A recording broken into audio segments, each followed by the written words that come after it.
They say trust is the foundation of any strong relationship. I used to believe that if you loved someone, if you gave them your heart and your loyalty, they would never betray you. My name is James, and my story isn't what I ever thought I'd be telling. I was married to Sarah, my high school sweetheart and the love of my life. We had the kind of relationship that people admired.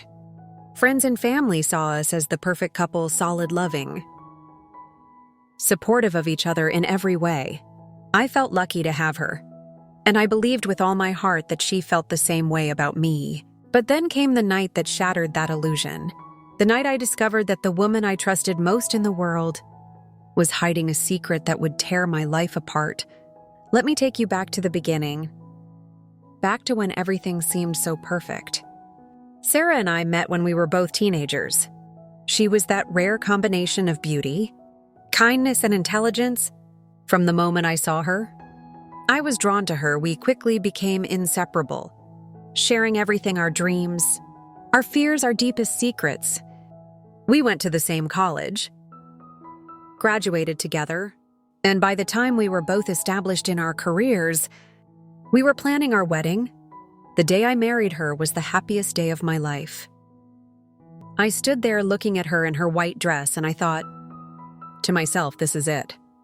This is the woman I'm going to spend the rest of my life with. As the years went by, we built a life together. We moved into a small house in a quiet neighborhood, got steady jobs, and began talking about starting a family. From the outside, everything seemed perfect. Friends would tell us how lucky we were to have each other, how rare it was to find a love as strong as ours. And I believed it. I believed that we were different, that our love was something special, something unbreakable. But looking back now, I can see how blind I was, how much I ignored all, because I wanted to believe that the woman I loved would never hurt me.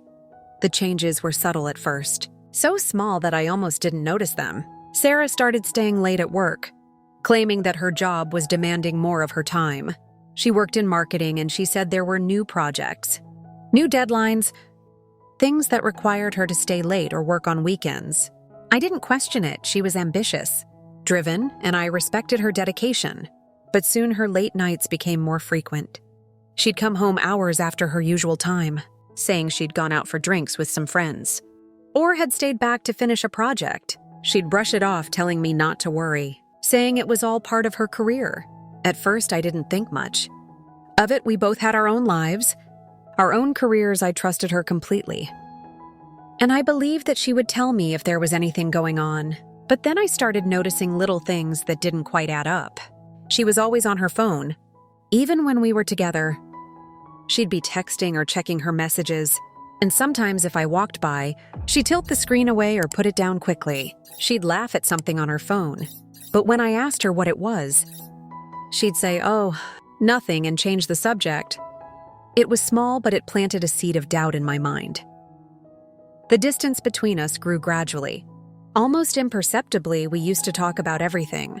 But now our conversations felt forced, like she was only half listening. I'd ask her about her day, and she'd give me short, almost rehearsed answers like she didn't want to talk about it. I tried to reach out to her to see if something was wrong, but she always brushed it off, saying she was just tired or stressed. I told myself it was just a phase, that every relationship had its ups and downs, but the feeling in my gut told me that something was wrong. One night she came home well after midnight. She told me she was going out with friends from work, but when she walked in the door, her hair was a little disheveled, her makeup slightly smeared. There was a faint smell of perfume on her that I didn't recognize. I tried to shake it off, to tell myself that I was being paranoid. I didn't want to be the suspicious husband, the one who jumps to conclusions without reason. But that feeling in my stomach, that unease, wouldn't go away. The next morning when she was in the shower, I did something I never thought I'd do. I picked up her phone. My hands were shaking as I unlocked it, my heart pounding in my chest. I didn't want to find anything. I wanted to be wrong, to prove to myself that it was all in my head. But then I saw a message from someone named Mike. It was from the night before, and it said, "Last night was amazing. Can't wait to see you again." My heart sank as I read those words. I scrolled up reading their conversation, and the more I read, the worse it got.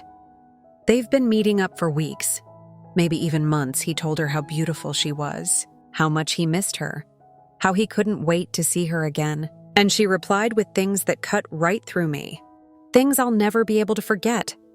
She told him that he made her feel alive, that she couldn't stop thinking about him. I put the phone down, unable to process what I'd just seen. My entire world felt like it was crashing down around me. I wanted to believe there was some kind of explanation, some reason why those messages didn't mean what they seemed to.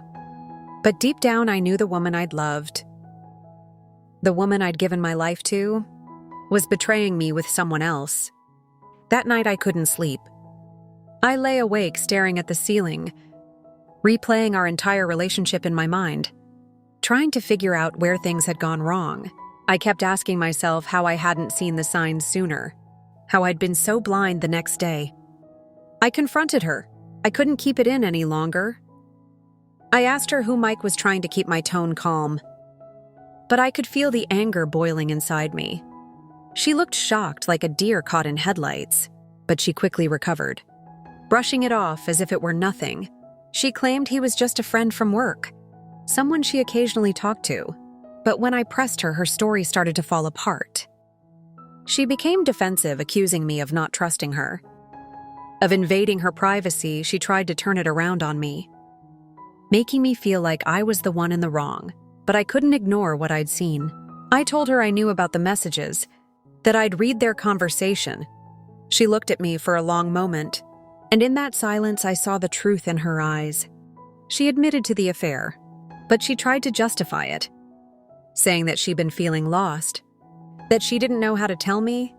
She said it was just a fling, that it didn't mean anything, that she still loved me. But how could I believe her? How could I trust anything she said after everything I'd seen?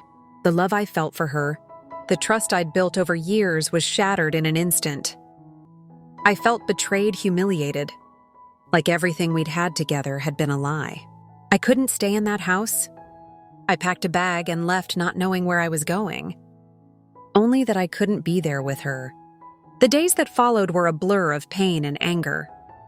She tried reaching out, sending messages, leaving voicemails begging for forgiveness, saying she'd do anything to fix things. But the trust was gone, broken into pieces that could never be put back together. In the end, I learned that sometimes the hardest thing you can do is to walk away.